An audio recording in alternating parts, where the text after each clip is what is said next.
সংসদের সামনে প্রশ্ন হচ্ছে বিলের এক দফা, বলবৎকরণ দফা, প্রস্তাবনা, প্রবর্তন এবং শিরোনামা এই বিলের অংশ হিসেবে গ্রহণ করা হোক। যারা এই প্রস্তাবের পক্ষে আছেন তারা হ্যাঁ বলুন। যারা এই প্রস্তাবের বিপক্ষে আছেন তারা না বলুন। আমার মনে হয় হ্যাঁ জয়যুক্ত হয়েছে, হ্যাঁ জয়যুক্ত হয়েছে, হ্যাঁ জয়যুক্ত হয়েছে। অতএব বিলের এক দফা, বলবৎকরণ দফা, প্রস্তাবনা, প্রবর্তন এবং শিরোনামা এই বিলের অংশ হিসাবে গৃহীত হলো। মাননীয় অর্থমন্ত্রী আমির খসরু মাহমুদ চৌধুরী, আপনি বিলটি পাশ করার প্রস্তাব উত্থাপন করতে পারেন।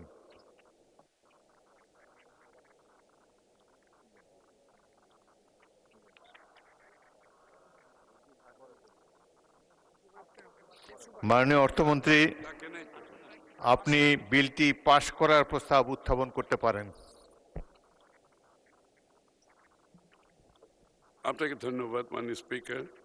আমি আমির খসরু মাহমুদ চৌধুরী অর্থমন্ত্রীর প্রস্তাব করছি যে 2025 সনের 30 জুন তারিখে সমাপ্য অর্থবৎসরের কার্যাদি নির্বাহের জন্য সংযুক্ত তহবিল হতে মঞ্জুরিকৃত অর্থের অর্থ প্রদান ও নির্দিষ্টকরণের কর্তৃত্ব প্রদানের উদ্দেশ্যে আনিত বিলটি নির্দিষ্টকরণ সম্পূরক 2024-25 অর্থবৎসর বিল 2026 মহান সংসদে পাশ করা হোক। ধন্যবাদ মাননীয় স্পিকার।